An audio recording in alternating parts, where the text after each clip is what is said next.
Hello YouTube friends. Today I'm catching up with all sorts of little jobs. I've just been up in the shipping room helping Anna to get today's loads of shipping out, thank you. People have been buying the aprons and the tea towels that are in the shop now, plus some of the cards that we have there too and other things. And so now, if you watch last week's video where I made the chairs, I said they were finished, and except for the socks. Now, I don't know, do you make socks for your chairs? Well, I do, and here's some. I have some socks. Here's some of the ones that I've made here, and but they're not, I haven't got enough, and I haven't got enough spun yarn. So is this going to be compatible with a cat on my knee? Probably not.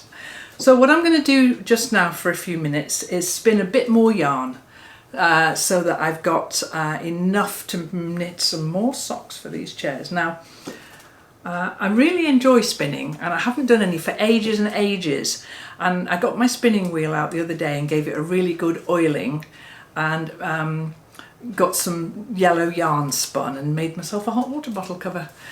It was, get down please, good girl.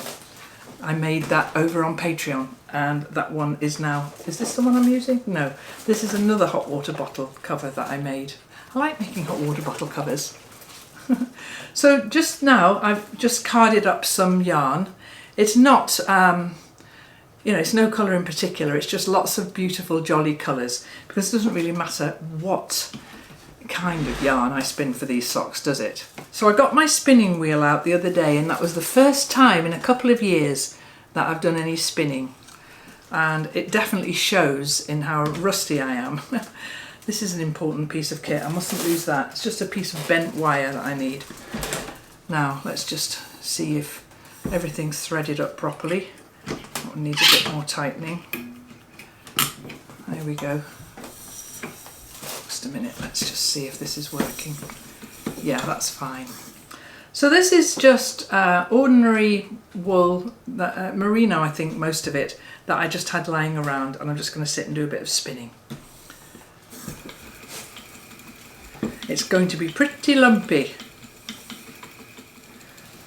So I've got blue and pink and green and yellow, all those lovely colours, and I've carded them into a nice blend, and I'm just going to sit here and spin for a while.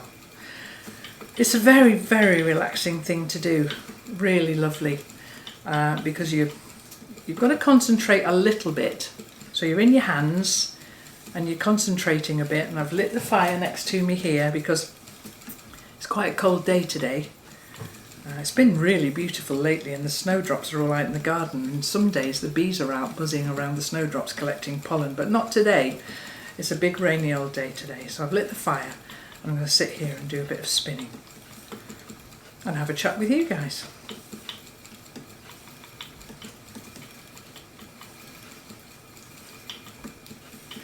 I'll do one bobbin of this colour, like a single ply, and then I'll do a second bobbin and I'll ply the two of them together. And then, now a few years ago I did do quite a little series on spinning, and so maybe on the end card I'll link to that so that you can go back and watch that if you want to. And I took you through the process there of doing the carding and taking the fibre off the drum carder.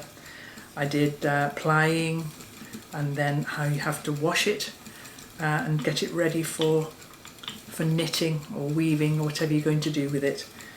But I'm going to knit. Now last week when I posted that video about the chairs, I did a community post as well, which I'm laughing because I gave you the pattern for knitting socks. Not really a pattern.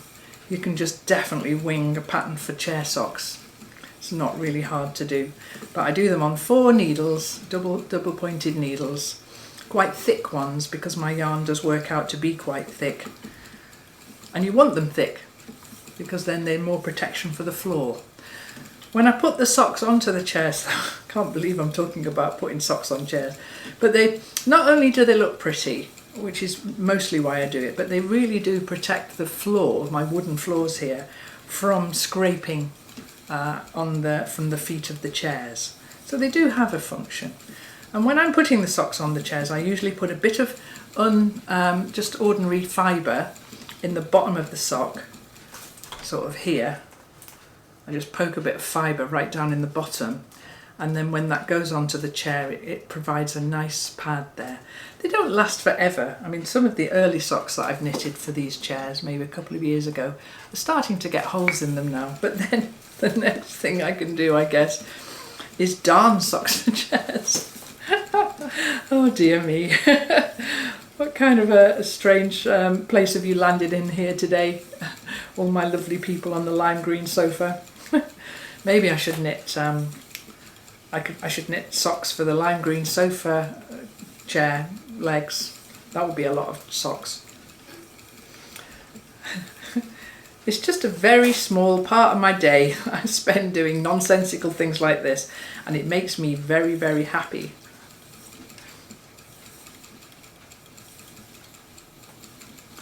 And all these lovely colours coming through. It's going to be very lovely bright socks, these. Now, whilst I've got the spinning wheel out and I'm starting to enjoy spinning again, and if I ever get into spinning anything a little bit thinner and a little bit more consistent, you never know, I might knit myself something. That would be nice, wouldn't it? Or knit Agnes something. That would be good. Agnes has really got into dressing up just lately, and so I'm working out some dressing up clothes that I can make for her. I think that's it's the next phase she's in. Okay. Ooh. So yeah, we've just done the shipping, and it's a nice little bit of shipping this morning. That's on the doorstep waiting for the postman to collect it. And to see what the postman's brought me, because about a year ago, maybe longer, I did do a video for you about, I think it was called Let's Support Local Causes. And it was a video about asking people who felt inclined to send me things through the post, which is absolutely wonderful, but really not necessary. I just want to reiterate again, because after I posted that video, then the things that came through the post did diminish quite a lot, but they've started to build up again. And it's not that I don't appreciate them, I appreciate them very much indeed, but on many levels, trying to reduce the amount of things I have in my house, I'd much rather people spent that amount of love and attention on themselves and their families. I love that you support me, and the way that you support me is by watching this video, by giving it a like and subscribing to the channel. Those are massively supportive things for me, they really are. And so not long ago, it was International Women's Day, and the channel was featured on there, and so consequently a few new subscribers have arrived, and you're very welcome, all you new people. But what I'd say is that just supporting me by commenting down below. I try to read all of the comments, and I try to respond to as many of them as I can. But the other way that you can support me, if you really wanted to, and I'm not asking anybody to, but if you wanted to, you can always go over to the shop and have a look at the things that are there, and that means that you get something in return for that, which feels like a more equal exchange to me. But also, there's the Patreon channel, where I hope that the patrons who do support me feel that they get a little value for the contribution that they make, because I post extra content there. I post, there's a video every Friday, and then there's a reposting going on at the moment of one of the alongs that went on last year. There's a monthly chat, which is a big old roundup of what's been going on in the last month at the Last Homely House. And then, as you know, if you've been watching any length of time, the Advent videos that go out every December for all patrons. And so that's a way of supporting, if you feel like you want to support me, which doesn't involve you having to spend postage and all of that. Sometimes the things that people sent me have been incredibly expensive to send, and sometimes I haven't really quite known what to do with them. So I want to thank you very much for wanting to be generous towards me here at the Last Homely House. But what I'd say is spend those lovely generous thoughts on yourself and your family, and keep that love local to yourself. Those are the ways to support me. So I think you can see that I've got a lovely build-up of this single ply yarn on the bobbin now. And this little arrangement here allows you to move the fibre along so that it fills up nice and evenly. So it's by no means full yet, and I think I'm going to do 2 full bobbins so that I can ply the 2 of them together.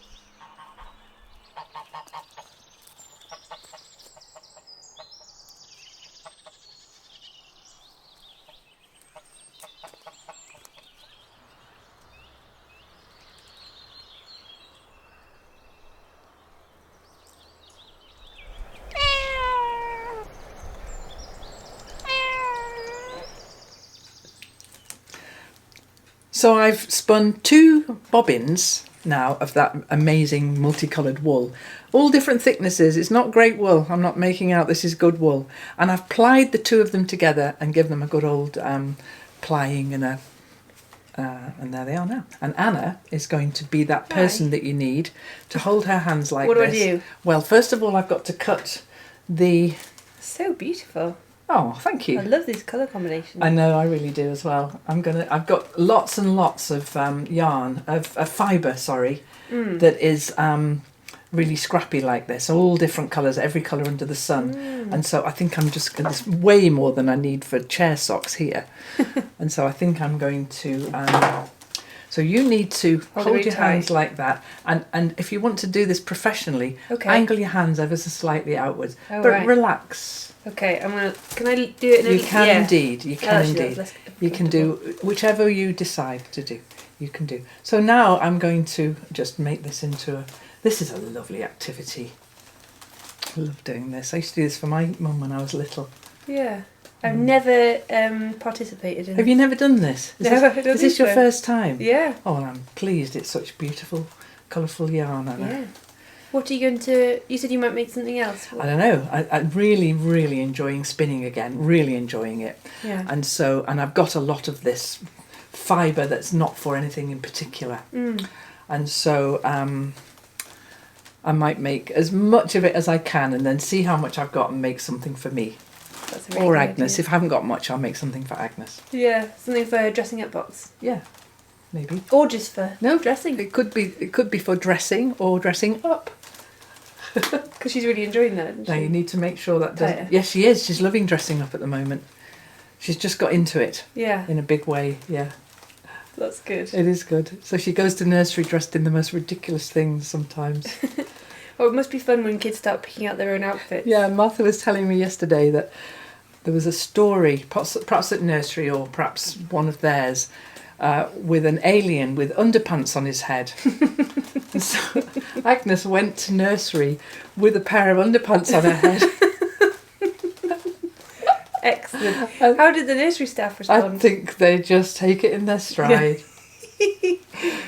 I'm reminded of when the kids were little, and I would take, which one would it have been? John, probably, to nursery and drop him off. And there was a friend of his there who, another boy, the first thing he did when he got to nursery was go to the dressing up corner and put on the pink princess dress. And he'd put it on when he arrived. Great. And I remember watching one day, absent-mindedly, Mrs. Hogg just zipping him into it. Yes. There you go. And zipping him into this princess dress. And he spent the whole day dressed like that. That's so nice. Then he'd take it off and put it back in the box at the end of the day. Perfect. Another job, another day done. yeah. No. I've done that now. Superhero time. Yeah, it's brilliant. Yeah, my mum's got a good picture on her wall of me at nursery when they did a bridesmaids day, and all the boys dressed as bridesmaids, and then I'm the only girl right in the middle wearing a page boy outfit. Because I was proper tomboy. Great, yeah. I love that. And they all look like they're absolutely loving it. Yeah. It's great. Yeah, of course they wear. Yeah. Why shouldn't they be allowed to wear pretty clothes? Yeah, definitely. Yeah, absolutely. So this is your first time doing this. Yeah. When we're into our 5th or 6th time doing it, you'll get into ducking and weaving. Am I supposed to be schmoing out of the way? Yeah. Yeah, and I remember my dad used to be very good at ducking and weaving. I'll try it now. Yeah. So yeah. Like that? Something like, well, you whatever feels right for you. Ducking and weaving. Is there like a tool that you can use if there isn't someone around? There is, and I have it. But you're here, so why would I put it up? This is fun. It's loads of kit that you've got to get set up, and really? It's a ball winder, it's called, and I have it. Excellent. But I'd rather talk to you Yeah. than using the machine. When was the first time you started spinning? Oh, well, that's because I in my 60th year. I decided to do a load of new things, Yeah, I remember that. And quite by chance, someone I know, really lovely person, was moving house and she was downsizing. Was she the one I got the chest? Yes, that's right. And she was getting rid of quite a lot of things, wasn't she? Yeah, her house was nice. Yes, and she was taking some of those beautiful things with her, but not all of them, because it was a much smaller house. And we both wanted those shelves. Yes, remember? but that was the only thing she was keeping. Yeah. Yeah. And then Kate walked in and was like, oh, and then like a minute later I came and was like, oh. And we both liked the shelves, but the shelves weren't in the pile of things to give away. They were And nice. so, but anyway, she was selling all her spinning equipment. Oh, right. And it was just really fortuitous. I thought, well, that's something I'd really like to learn to do. I've had a bit of a go at it in the past a couple of times on other people's spinning wheels, but and I've always known I wanted to do it. And then I went to the spinning wheel factory in New Zealand where they make these. Oh, wow. The Ashford factory in Ashburton. And what a fantastic trip that was, because I got off the bus in Ashburton, which is like a one road going through the middle of this really small town, Yeah. with the Ashford factory and not much else really. And I thought, oops, have I made a mistake here? Should I have carried on and gone to somewhere a bit more a bit more of a destination? Yeah. But it was absolutely fantastic. Yeah. It was really brilliant. And they don't do tours of the factory for people. When I went to reception and asked them that, do you do tours of the factory? No, sorry, we don't do that. But Mrs. Ashford herself was walking through reception and she said, oh, I'm sure we can find someone to take this lady round. Oh, that was And nice. so they did. They took me, a lovely person, took me all around the factory. I got to see them making the looms that they make, their spinning wheels, all the beautiful things that they make for fibre arts, really beautiful things. And then a little while later, I got my own spinning wheel and spent a long time spinning, but then it got put away because you know how other things take over, don't they? And so now, you see, you've done your first ball of yarn. That's what it looks like. Oh, it's so beautiful. Wow. It is nice, isn't it?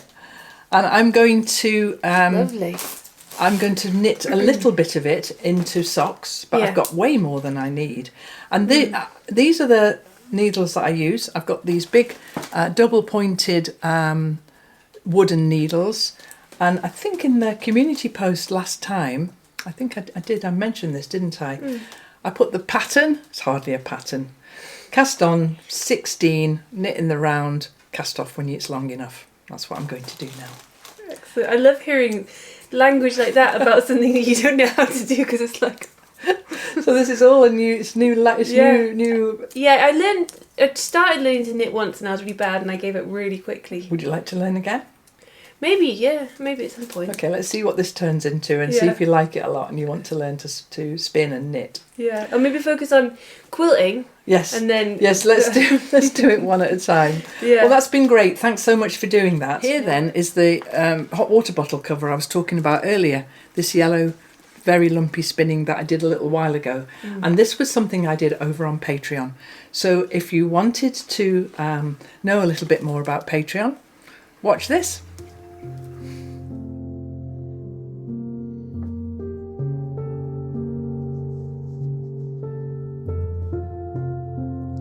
I want to make quite a deep border all the way around the outside with some stitching in it. So that's exactly what I'm going to do. I'm just going to go in and I can feel that I'm not actually on the back of the piece at all.